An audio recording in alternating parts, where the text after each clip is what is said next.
What is up, guys? This Hoodie Angel Brandon here with another FEH channel update follow-up thoughts video. So after several months of not getting any real info in the way of the FEH channel, we finally got something. This was a pretty large, like 20-minute presentation covering everything new that's coming to Fire Emblem Heroes. So let's cover it. Just my thoughts on it, and brief summaries of what they've introduced. And before we get into the actual presentation, I am going to say the maintenance for tonight finished, and people already data mined it, so I already knew some of what's coming.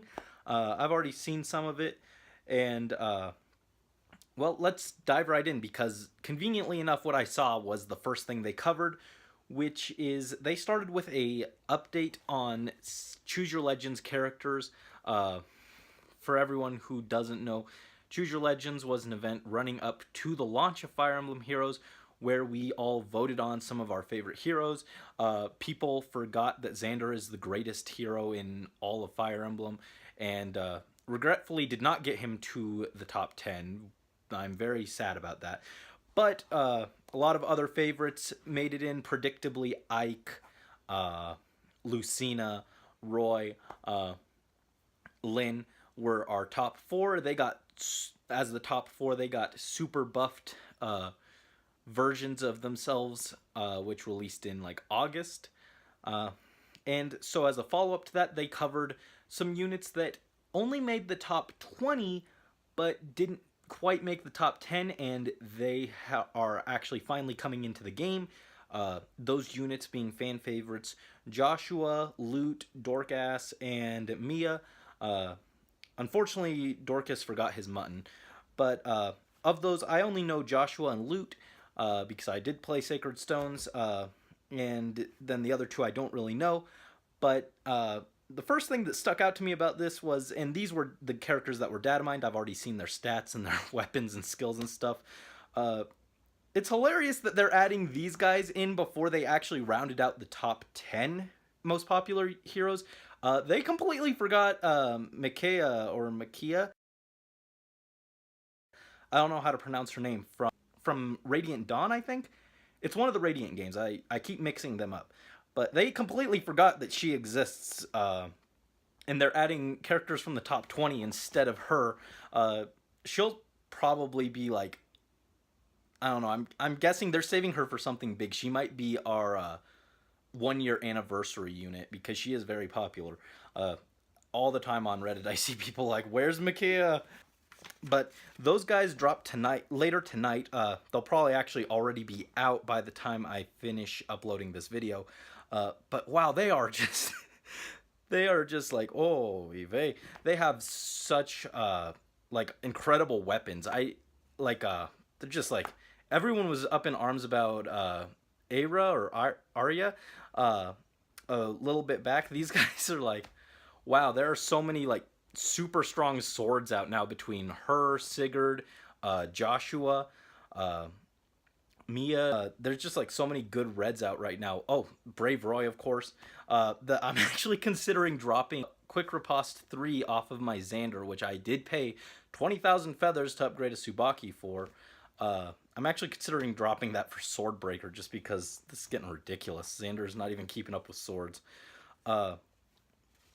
But so that's coming later tonight, and Joshua is going to be a Tempest Trial reward, apparently, from the next Tempest. I didn't catch if they mentioned when exactly that one starts, but that's a neat little nod.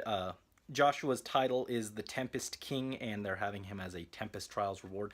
That's cute. At least everyone can get him. And of those units, Joshua is by far the one I'm most interested in, because he's a total bro in Sacred Stones. So that'll be fun. Myrmidians are cool to use, and that's pretty much what he is, so it'll be cool.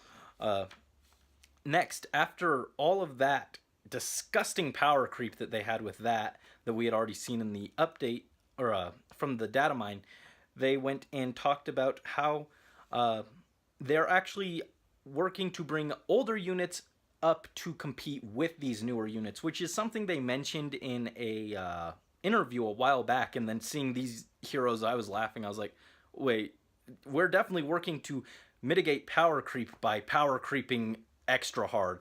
But true to their word, they are working on bringing some of those older heroes up. First off, everyone knows about Colorless Hell and how staff units are just pretty much unusable for most in-game content. Their attacks are halved for some weird reason, and they didn't really get any good skills until they reached 5-star. But like, there was no reason to ever use a healer when like they were bad. Pretty much Tempest Trials was the main thing you'd use them for, and even then, I just made a renewal Falcon build, Masked Marth, and it did better. So I was like, eh. But as to how they're trying to bring staves up and make them actually usable so that pulling colorless isn't completely worthless, staves are getting a boost. First, they're getting plus versions for their attacks and their supports. So Rehabilitate has a new effect, Fear has a new effect, etc., which is great. That just makes them a little more appealing. I'll have to actually see all the effects before I can say how impactful this is, but at least it's a start. So I will commend them for finally doing something about the terror that is the horrible pity break 5-star healers. Too bad most people already sent most of them home already. Next, they also get better might in addition to that on the attacks, which is helpful. It still doesn't get rid of the problem that their attacks are halved without Wrathful Staff, and Wrathful Staff is currently locked to 1 unit. But it's something. When's that Wrathful Staff Sacred Seal coming?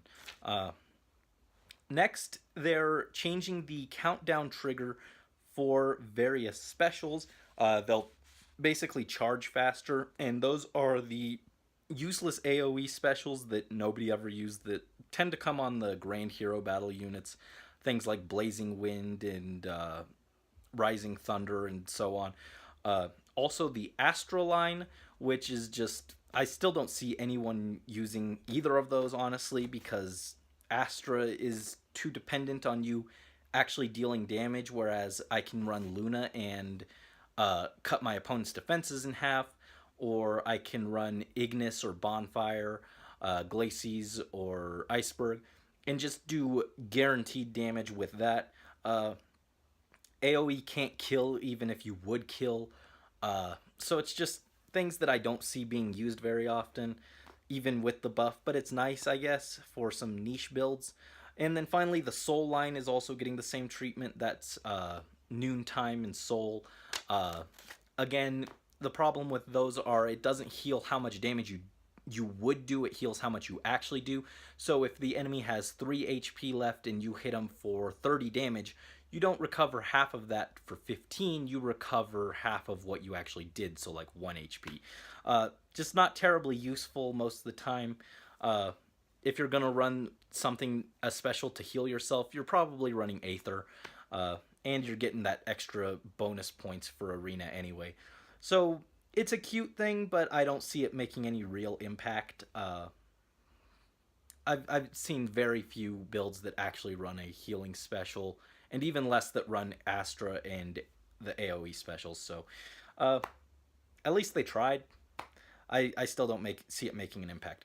Next, they're expanding Barracks for everyone, which, thank you. I've been pushing at that 200 limit for forever. I started sending home units, and eventually I got fed up and I started actually spending orbs to increase it. I'm up to like 245 barrack slots now, which is a lot considering I'm free to play and I don't have the money to just buy orbs and spam upgrade my barracks. That's a good number of summons that I lost out on to upgrade the barracks.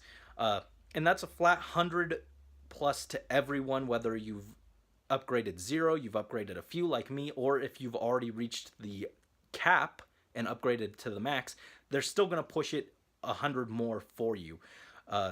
So that's nice. No one's missing out. I do wish this had happened a few months ago when, like at CYL, when I hadn't spent orbs on it, but it's a nice gesture. I spent home so many 3 stars and a good number of 4 stars too. RIP to all those Arthurs that kept showing up while I was going for Camilla and Hector and Brave Ike. Next, they've announced that we will be using less stamina for story and paralog chapters. It caps out at a maximum of 10 stamina for those, which doesn't seem like a big deal. It's like, oh, well, I've already cleared all the story chapters, so that doesn't really affect me except for new chapters. Well, there are the monthly quests that come out that require you to go back and replay various story chapters. So having that reduced on the amount of stamina that's going to take is just really nice. It'll save stamina potions in the long run. Not a huge thing, but it's nice. I wouldn't mind if they had applied that for things like Bond hero battles, Grand hero battles, etc., where like on Lunatic and Infernal difficulty they're costing 15, 20 stamina each. But it's nice. Oh, chain challenges are still going to cost like 20, 30 stamina depending, and Tempest Trials too, I would assume. But it's a nice little bonus. And then finally, following up from them trying to bring older stuff and keep it semi-competitive with the new stuff, they've added a weapon refinery, which is something that people have wanted since Sacred Coins came out, and people were like, oh, they're going to add a weapons forging place. This weapon refinery is unlocked by completing a main story chapter, and it gives your weapons various extra passives. And you have multiple options on what you choose. Like, it went pretty fast. I didn't have time to pause and read it or anything. It was like they showed Effie with her silver lance, and they showed upgrading it to get a plus defense effect or something like that. I'm guessing there's ones that give that increase various stats. So there's one that gives you +3 attack, and there'll be one for +3 speed, and one for +3 defense, and +3 res, and so on. And so that's for all your standard weapons. Your silver lances, probably your like brave swords. I didn't look at the whole list. Like I said, it went pretty fast.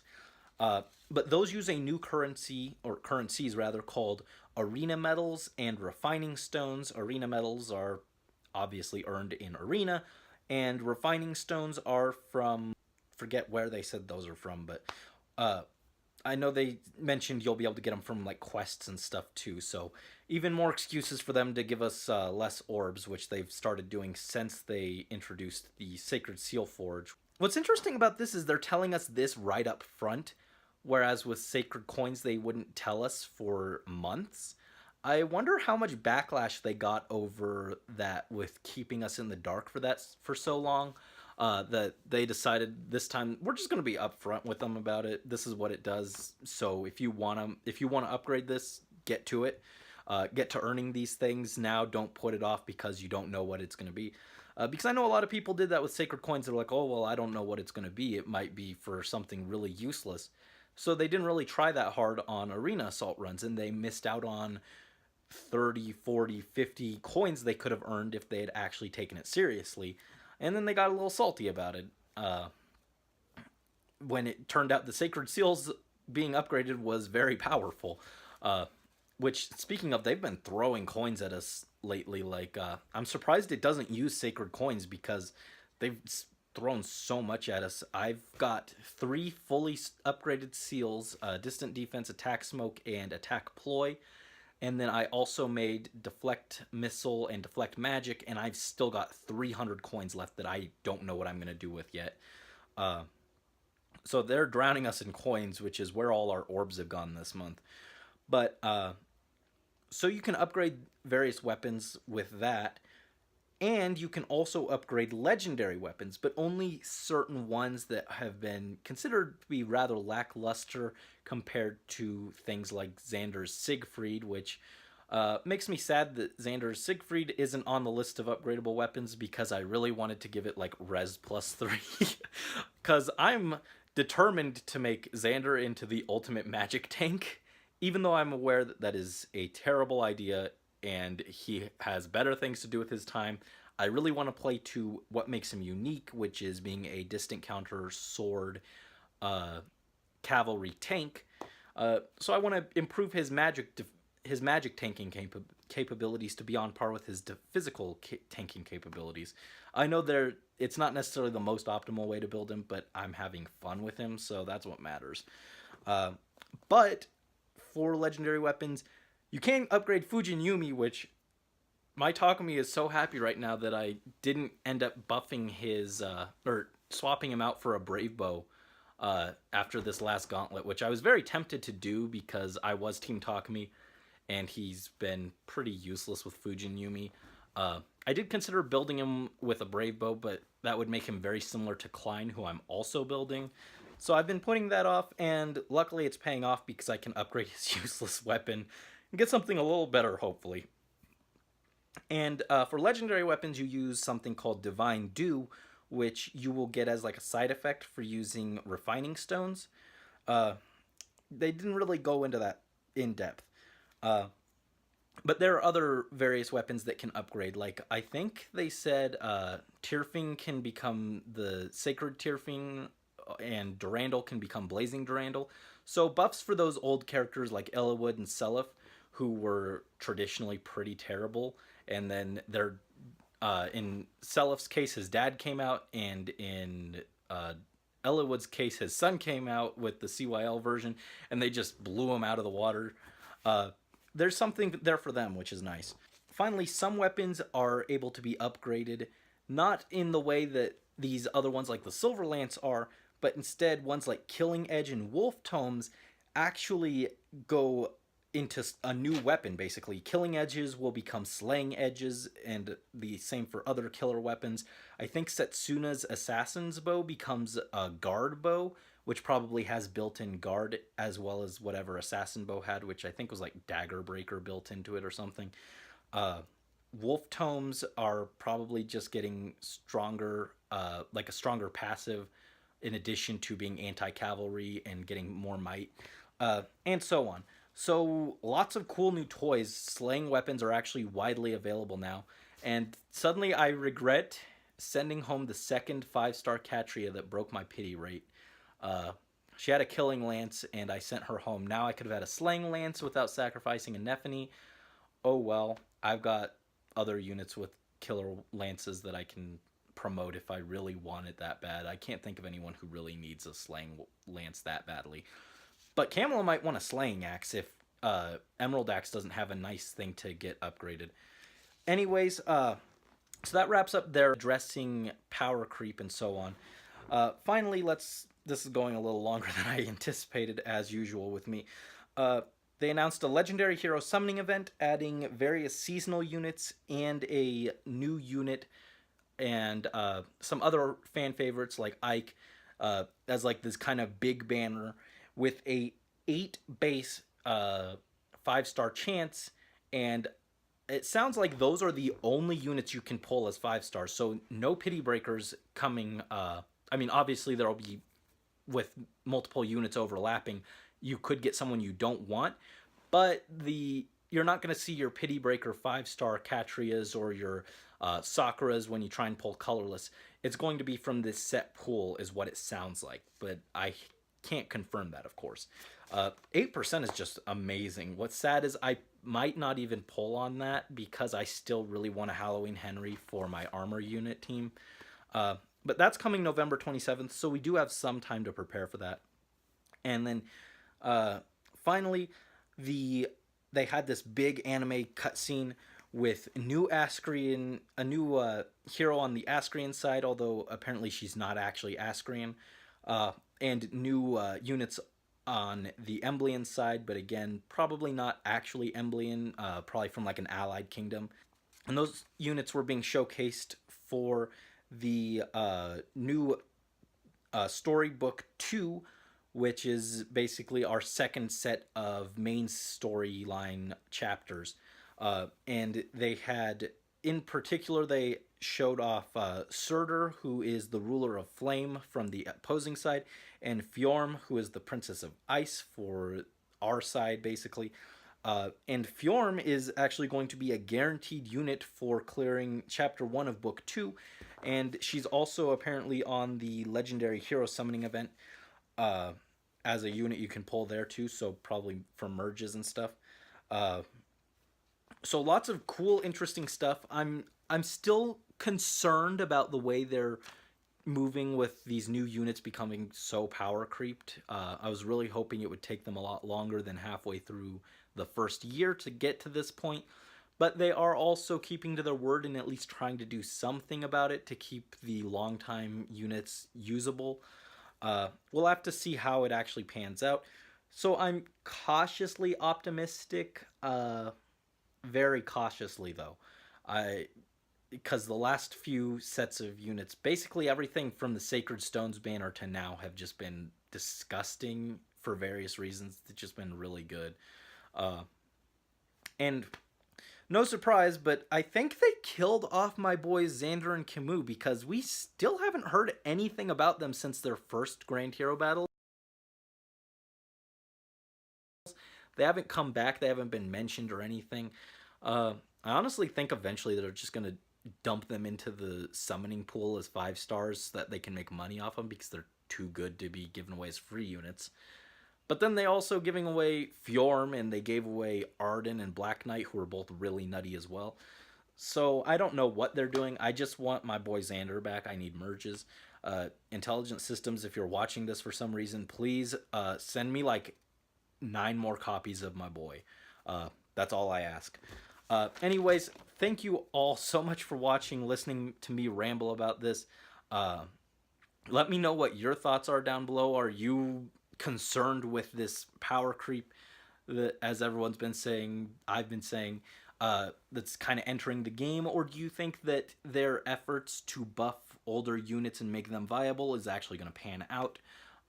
Let me know your thoughts down below. And as always, thank you for watching. This is Hoodie Angel Brandon signing out.